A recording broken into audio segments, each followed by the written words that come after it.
Hey everyone, quick question.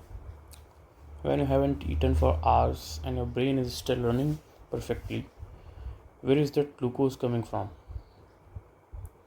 The answer is gluconeogenesis.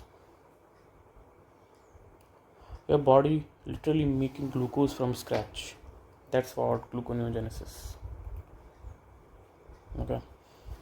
So today we are breaking it all down in the clearest way possible. So stay till the end because I have a full mind map recap for you. Let's begin.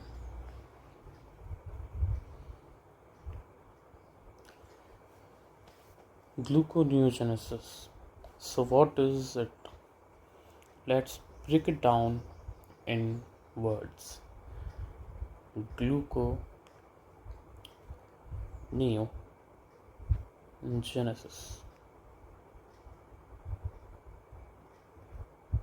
Gluco means we all know glucose. Neo means new. And genesis means creation. So, what does it mean? It literally means new glucose generation or creation. It is the metabolic pathway that synthesizes glucose from non carbohydrate precursors.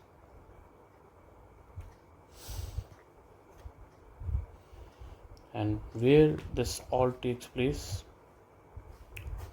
in mainly in liver, which is 90%, and in kidney, which is 10%, and specifically in kidney it is cortex during prolonged fasting.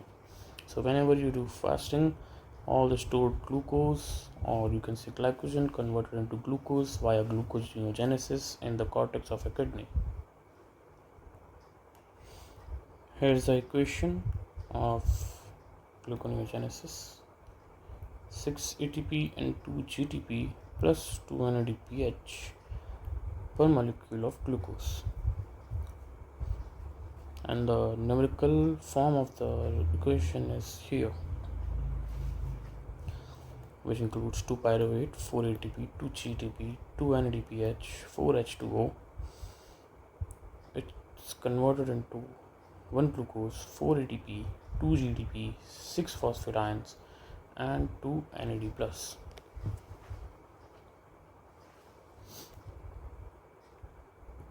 So now we will talk about key precursors of gluconeogenesis. So our body can use 4 major raw materials. Number 1, lactate. Number 2, pyruvate. Number 3, glycerol.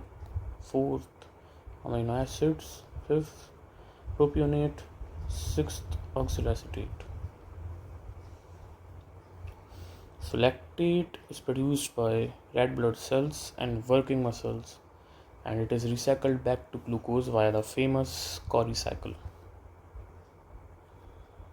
And the pyruvate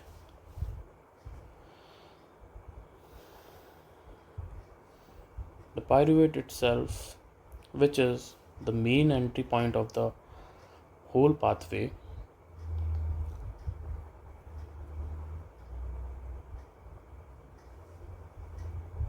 is created from alanine and lactate. And if we talk about glycerol, it is created by fat, and it is released when the fat stores break down during the fasting. So whenever you do fast and you burn your fat during the period, glycerol it is which breaks down. And the last but not least, our fourth precursor is amino acids, and you can see glucogenic amino acids. Most amino acids can be converted, and alanine is a star player here. Okay, so just remember, alanine star player,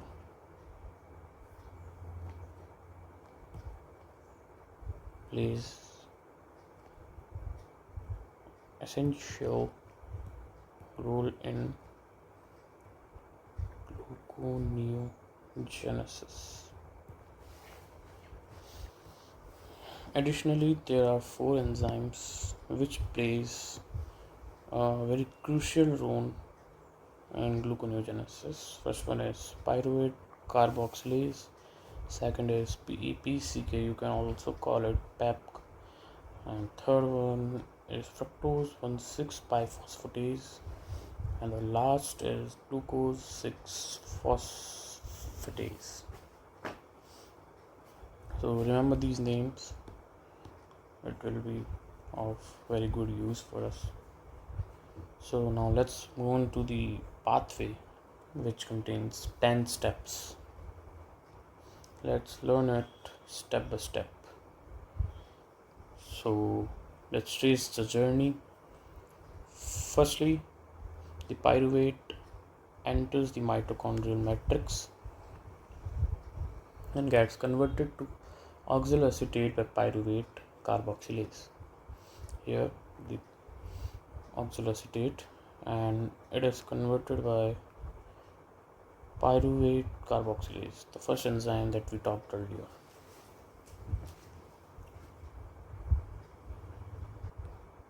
So this enzyme, pyruvate carboxylase, needs cofactor.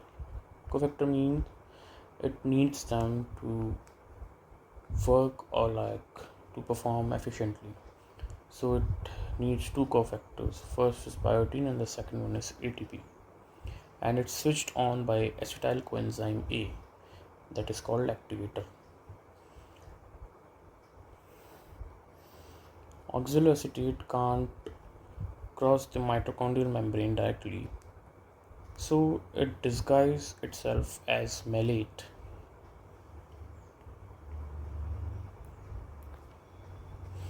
And it crosses over, then converts back to oxaloacetate in the cytoplasm. So that's how pyruvate is converted into oxaloacetate. That's the first step. Now the second step.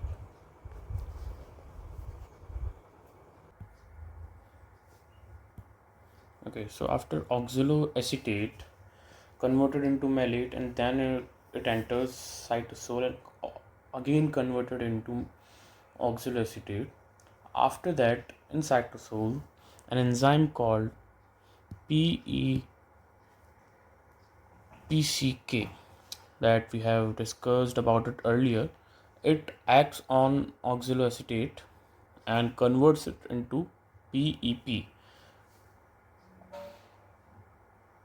which is phosphoenol pyruvate, using a cofactor called GTP. So from PEP, the pathway runs the reverse of glycolysis until we hit fructose 1,6 biphosphate here. FB phase 1 cleaves the phosphate, and that bypass number 2. We get glucose 6 phosphate, and finally glucose 6 phosphate remove the last phosphate to release free glucose into the blood.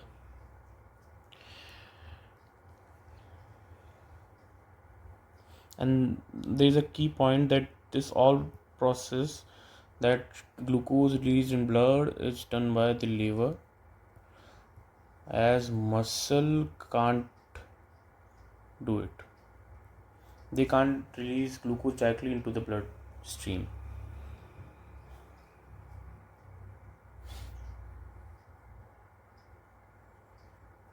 So why does the gluconeogenesis matter? So that's the last page of a slide, I guess. Yes, it is. Okay, so what we were talking about is, why does this gluconeogenesis matter? So the body doesn't just run gluconeogenesis randomly. It is tightly controlled. Glucagon released when blood sugar drops. As I told you earlier, the glucagon increases the blood sugar level until it reaches normal number. Okay, so glucagon is released when blood sugar drops, and it is a big green light. Okay, and it ramps up EPCK that we talked about, that enzyme. Okay, so it ramps up PPCK gene expression, and cortisol during stress also promote GNG by breaking down muscle protein into amino acid. GNG is gluconeogenesis. Okay. Okay. So the opposite of glucagon is insulin. So insulin acts as a red light. It shuts down the PEPCK and G6 phase expression. On the allosteric side, high acetyl coenzyme A signals we have a lot of fat fuel. So it makes glucose too, and it activates pyruvate carboxylase. And lastly, AMP signals energy depletion and inhibits FbPase1 to conserve ATP. And fructose 2,6 biphosphate 2,6 bisphosphate is the strongest inhibitor of FbPase1, and it is controlled by the glucagon insulin ratio.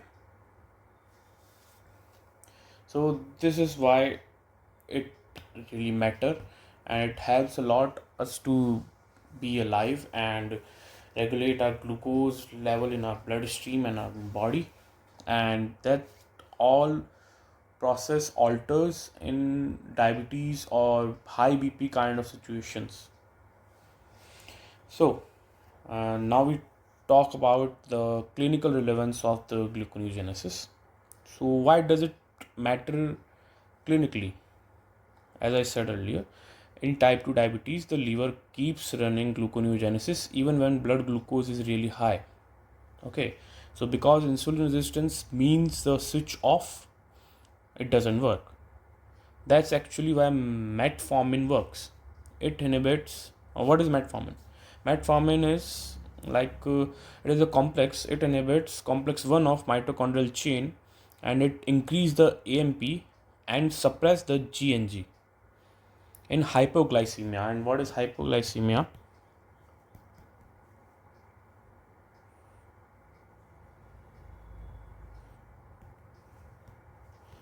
Blood glucose level is decreased a lot. So I was saying that in hypoglycemia, GNG is a rescue pathway for us. During a keto diet, like you have heard about it a lot, keto diet. Lot of influencers and lot of famous people and even our sisters are also doing keto diet to lose weight. So when a person is going through a keto diet, GNG runs continuously to supply glucose for the brain and red blood cell that can't run on ketones. So I think it is understandable for you. Okay, so that was gluconeogenesis, GNG. If you have any doubts, you can leave it in the comment section. So, and that's gluconeogenesis, as I said. Your body's glucose factory. Let's do a super quick recap. Okay. Firstly, a precursor comes in. Bypass the 3 irreversible steps using 4 special enzymes, and glucose exits to the blood. And this whole process cost 6 ATP. Where should I write it down? 6 ATP plus 2 GTP per glucose. It is per glucose. And it is expensive for our body, so the body only runs it when necessary. If this helped you, smash that like button and subscribe. I drop biochemistry videos every week, and also our physics, chemistry, mathematics, logical reasoning. These all videos are coming up for our IMAT preparation.